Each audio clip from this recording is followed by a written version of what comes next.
two islands, one sea between them, and 800 years of the most complicated relationship in European history.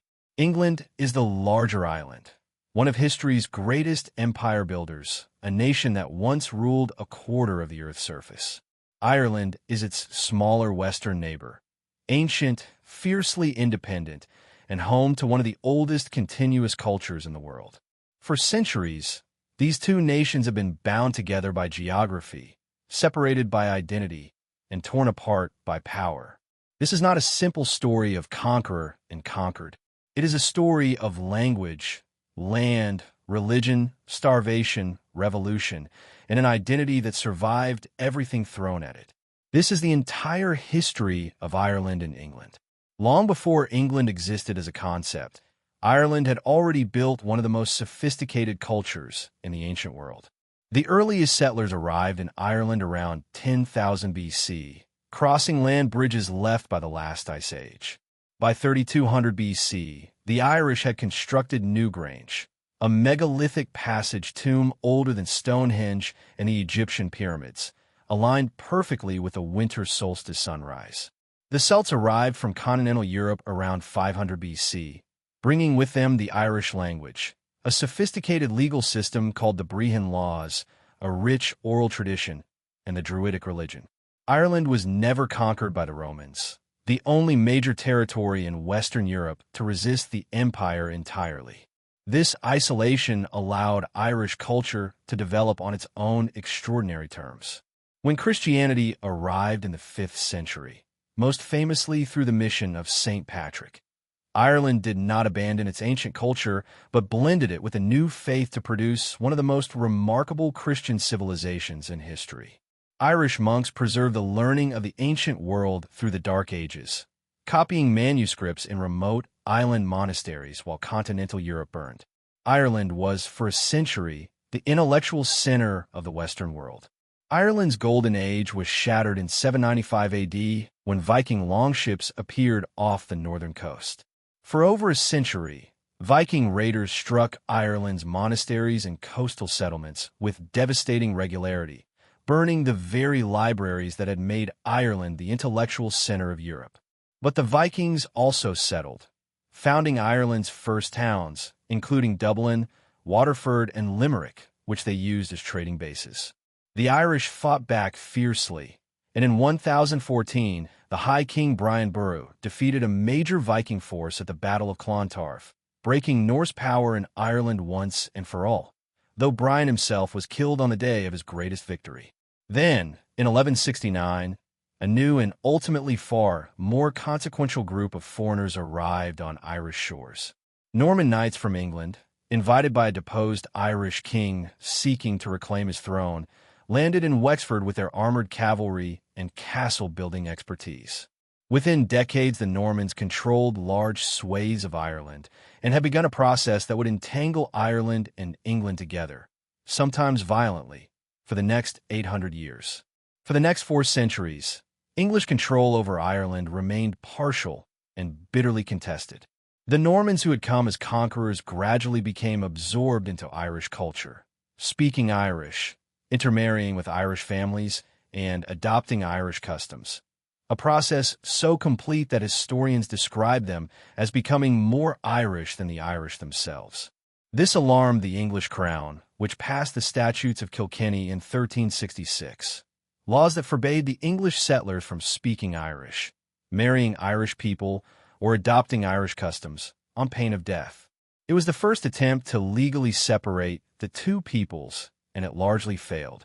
The real transformation came under the Tudor monarchs, particularly Henry VIII and Elizabeth I, who pursued a policy of full conquest and settlement. Vast areas of Irish land were confiscated from Gaelic Irish lords and redistributed to English and Scottish Protestant settlers in a process called the Plantation.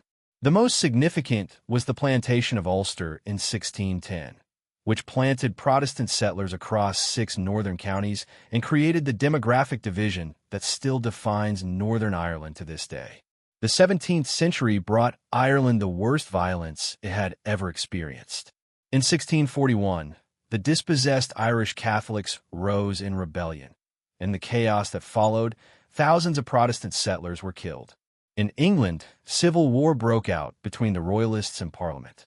When Parliament won and Oliver Cromwell took power, he turned his attention to Ireland with a fury that has never been forgotten. Cromwell arrived in Ireland in 1649 with a battle-hardened army and a ferocious sense of religious and military mission. At Drogheda and Wexford, his forces massacred entire garrison populations and significant numbers of civilians, acts that burned into Irish collective memory as an atrocity that defined English rule. By the time Cromwell's campaign ended, Ireland had lost an estimated third of its population to war, plague, and famine. Millions of acres of Irish Catholic land were seized and redistributed to English soldiers and investors as payment for the conquest. To hell, or to con it, as Cromwell reportedly put it, the dispossessed Catholic Irish were pushed to the poorest land west of the Shannon River. 2 centuries after Cromwell, Ireland suffered a catastrophe that would define its relationship with England forever.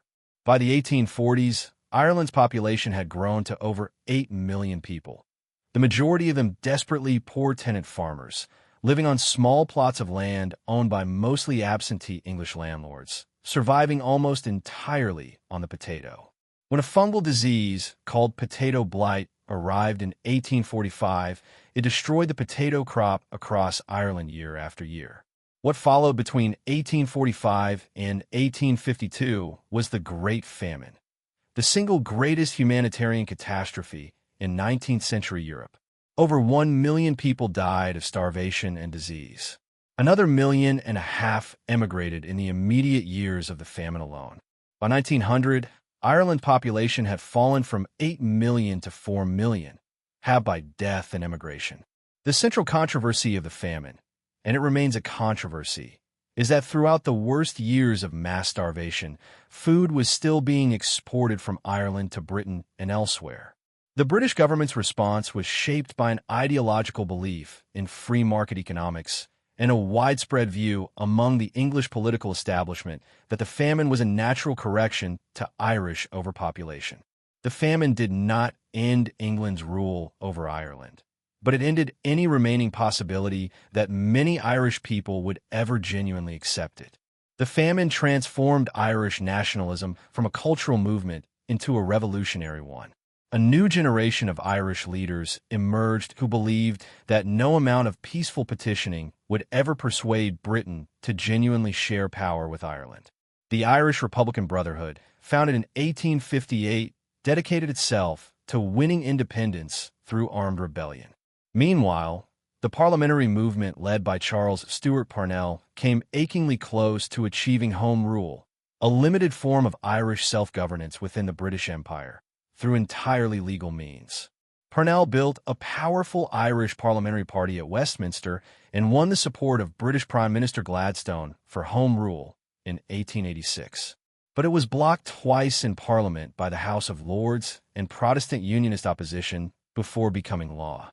Parnell died in 1891, and the constitutional moment passed with him. By 1900, Irish nationalism was divided between those who still believed in parliamentary means and a younger generation who had concluded that only one thing would ever fundamentally change the relationship between Ireland and England. On Easter Monday, April 24, 1916, a group of Irish volunteers and members of the Irish Citizen Army seized the General Post Office in Dublin and several other key buildings across the city. From the steps of the GPO, Patrick Pearse read the proclamation of the Irish Republic, declaring Ireland a sovereign independent state and calling on Irish people to rally to the cause of freedom. The rising lasted 6 days before British forces, using artillery to bombard central Dublin, suppressed it completely. The leaders were arrested and taken into British custody. Most people in Dublin, far from celebrating, were initially angry at the destruction the rising had caused to their city. Then Britain made the single most decisive mistake of its entire Irish policy. 16 of the rising's leaders were executed by firing squad in secret over several weeks in May 1916, including Patrick Pearse, James Connolly, and Thomas Clark. The executions transformed Irish public opinion almost overnight. Men who had been seen as reckless romantics became martyrs. The cause that had seemed lost became, in the space of a few weeks, utterly unstoppable. The 1918 general election transformed Irish politics completely. Sinn Féin, the Republican Party that had absorbed the legacy of 1916, won 73 of Ireland's 105 seats at Westminster. Rather than taking their seats in London, they convened their own parliament in Dublin, the first Dáil, and declared Irish independence. Britain refused to recognize it. What followed between 1919 and 1921 was the Irish War of Independence, a guerrilla conflict in which the Irish Republican Army, under the brilliant military leadership of Michael Collins, fought the British forces to a standstill using ambushes, intelligence networks, and a campaign that made British administration in Ireland impossible to maintain. Britain responded with reprisals, deploying the notorious Black and Tans, a paramilitary force whose violence against Irish civilians alienated international opinion and destroyed the last of Britain's moral authority in Ireland. In 1921, both sides agreed to a ceasefire and entered negotiations. The resulting Anglo-Irish Treaty gave 26 of Ireland's 32 counties independence as the Irish Free State. The remaining 6 counties in Ulster, with their Protestant Unionist majority, remained in the United Kingdom as Northern Ireland. Ireland had won its independence, but it had been partitioned, and the wound that partition created would not fully heal in the 20th century and remains unresolved today. The partition of Ireland did not settle the question. It simply postponed it. In Northern Ireland, the Catholic nationalist minority faced systematic discrimination in housing, employment, and political representation under a Protestant Unionist government at Stormont. In the late 1960s, Catholic communities in Northern Ireland began organizing peaceful civil rights protests demanding equal rights as British citizens. The response from the Unionist government and loyalist groups was violent, and the British Army was deployed in 1969, initially welcomed by Catholic communities as protection, but quickly becoming part of the conflict. On January 30th, 1972, Bloody Sunday, British paratroopers shot dead 14 unarmed Catholic civil rights marchers in Derry, an act that became the single most galvanizing event in the history of the Troubles. The Provisional IRA launched a sustained campaign of bombings and shootings that extended into Britain itself, while loyalist paramilitaries carried out counter-violence against the Catholic community. By the time the Troubles ended, over 3,500 people had been killed across 30 years of conflict. The breakthrough came with the Good Friday Agreement of April 10, 1998, a peace settlement that established power sharing in Northern Ireland, created North-South institutions linking both parts of Ireland, and was endorsed by majorities in both Ireland and Northern Ireland in simultaneous referendums. It was the most significant moment in Anglo-Irish relations since partition itself. Today, Ireland and England exist in a relationship that would have been unimaginable to any previous generation. The Republic of Ireland is an independent EU member state, one of the wealthiest countries in Europe per capita, having transformed from one of the poorest nations in Western Europe in the 1980s to a technology and pharmaceutical powerhouse over the following decades. Northern Ireland remains part of the United Kingdom, but under the terms of the Good Friday Agreement, citizens there may hold both Irish and British citizenship, and movement across the border is free and open. Then came Brexit.